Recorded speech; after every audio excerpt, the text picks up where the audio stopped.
현대일렉트릭, 수주잔고가 많다고들 하죠. 그런데 공시는 이 수주잔고를 지역별로 친절하게 나눠서 보여주지 않습니다. 그래서 숫자를 조합해서 구조를 유추해야 합니다. 먼저 매출부터 보겠습니다. 2025년 3분기 누적 기준으로 보면 국내 매출이 약 7천억 원 수준이고요. 해외 매출은 2조 2천억 원을 넘습니다. 이미 매출 단계에서부터 해외 비중이 75%를 넘습니다. 여기까지만 보면 이렇게 생각하기 쉽죠.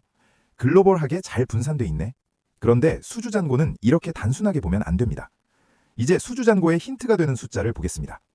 2025년 3분기 누적 기준으로 매출의 5% 이상을 차지한 주요 고객들을 보면 이렇습니다.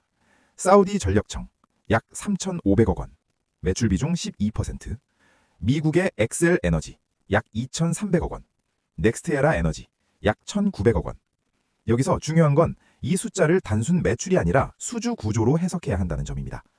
먼저 중동 쪽을 보면요. 발주처 수는 많지 않습니다. 대신 건당 금액이 큽니다. 그리고 프로젝트 성격이기 때문에 납기가 길고 수주잔고에 오래 남습니다. 즉, 한 번 들어오면 수주잔고를 두껍게 만듭니다. 반대로 북미를 보면 다릅니다. 발주처는 여럿입니다.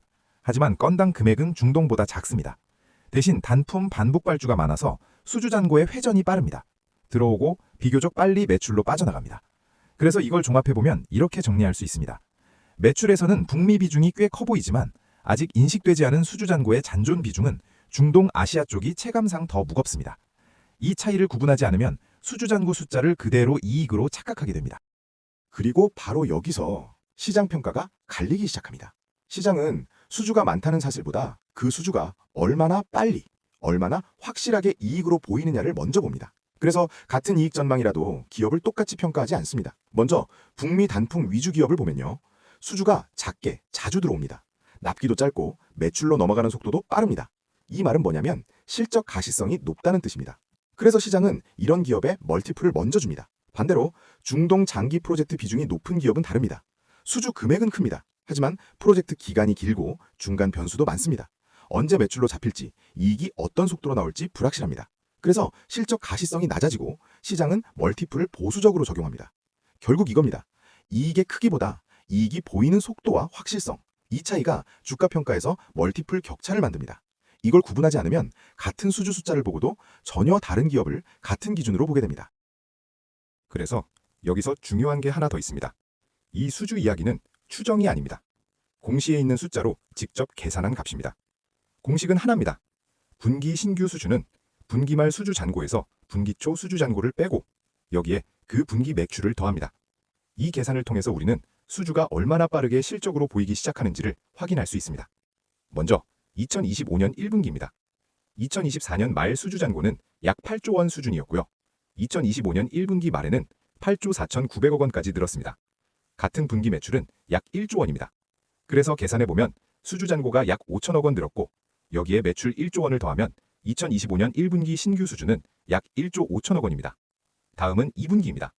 1분기 말 수주 잔고 8조 4,900억 원에서 2분기 말에는 8조 7,100억 원으로 증가합니다. 증가분은 약 2천억 원 수준이고요. 2분기 매출은 약 9천억 원입니다. 이 둘을 더하면 2025년 2분기 신규 수주는 약 1조 1천억 원입니다. 이제 3분기입니다. 2분기 말 수주 잔고 8조 7천억 원에서 3분기 말에는 9조 5천억 원을 넘습니다.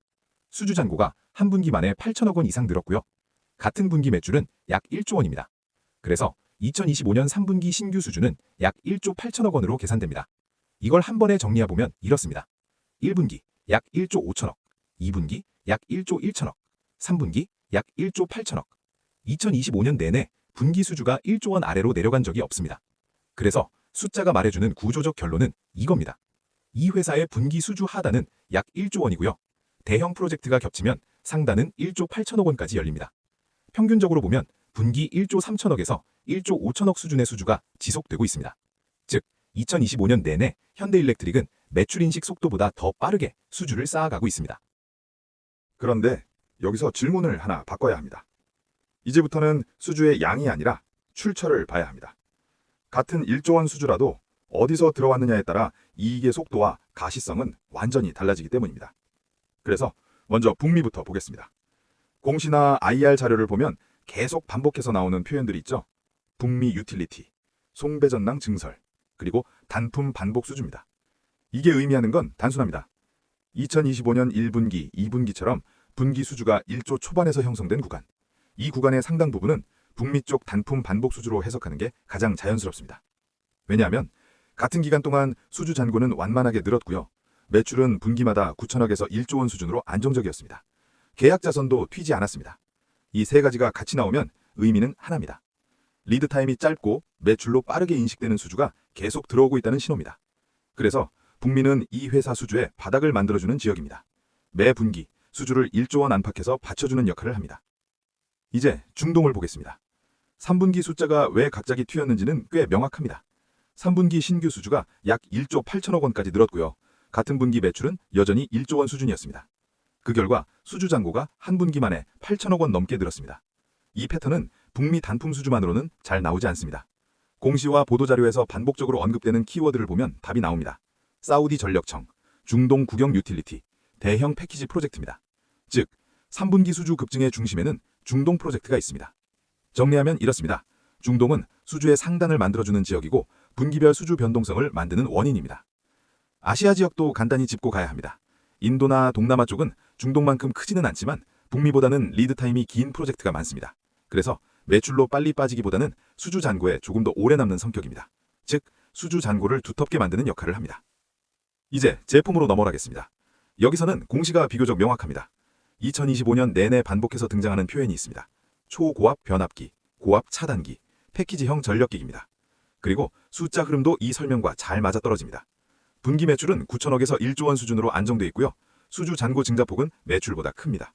그런데 계약 자산은 과도하게 늘지 않습니다. 이 조합이 말해주는 건 분명합니다. 전력기기, 그중에서도 고전압 쪽 수주가 늘고 있다는 해석이 가장 일관됩니다.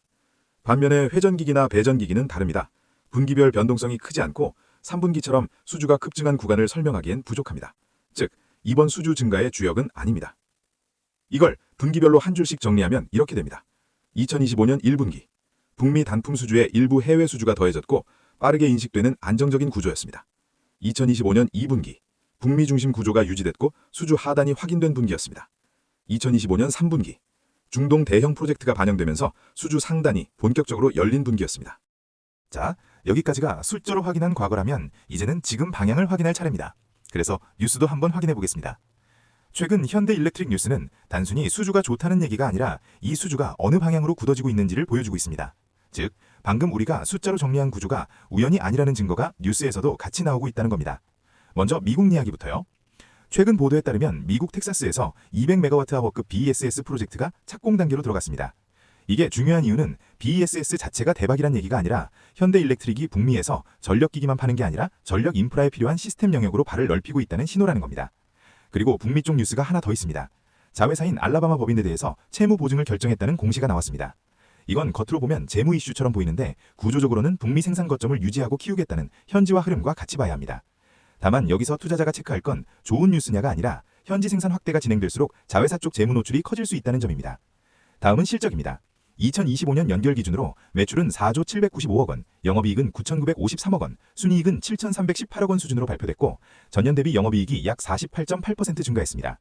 여기서 중요한 건 실적이 좋았다가 아니라 회사 쪽 설명이 북미와 중동 주력 시장 호황 그리고 선별 수주로 수주 이익률이 개선됐다는 방향으로 정리돼 있다는 점입니다. 즉, 수주의 양뿐 아니라 수주의 질이 실적에 반영되기 시작했다는 얘기죠. 마지막으로 생산 체계입니다. 최근 기사에서 울산은 초고압 중심, 청주는 배전 중심으로 생산 거점을 이원화한다는 내용이 나왔습니다. 이 뉴스는 가동률 얘기보다 더 중요합니다. 왜냐하면 현대일렉트릭에서 진짜 병목은 가동률이 아니라 제품군별 공정과 납기인데 생산 체계가 분리되면 납기 대응과 믹스 전략이 좀 더 깔끔해질 수 있기 때문입니다. 여기까지 뉴스를 한 문장으로 묶으면 이렇게 정리됩니다. 최근 뉴스는 수주 숫자 자체도 분명히 강하지만 그보다 더 중요한 건 북미에서 시스템 영역까지 확장하고 현지 생산 기반을 강화하고 생산 체계를 재편하면서 수주의 질을 함께 관리하려는 흐름을 보여주고 있다는 점입니다. 그리고 이 흐름을 다시 처음 질문으로 되돌려보면 답은 이렇게 정리됩니다. 이 회사는 수주가 많기만 한 기업이 아니라 수주의 양과 질을 동시에 관리하기 시작한 단계에 들어와 있습니다. 그래서 같은 수주 숫자를 보더라도 이 기업은 조금 다르게 해석해야 합니다. 오늘 이야기의 결론은 이겁니다. 수주는 중요합니다. 하지만 주가를 결정하는 건 그 수주가 얼마나 빠르게, 얼마나 확실하게 이익으로 보이느냐입니다. 이 차이를 구분하지 않으면 수주 숫자에만 집중하다가 구조를 놓치게 됩니다. 기업은 뉴스보다 구조가 먼저입니다.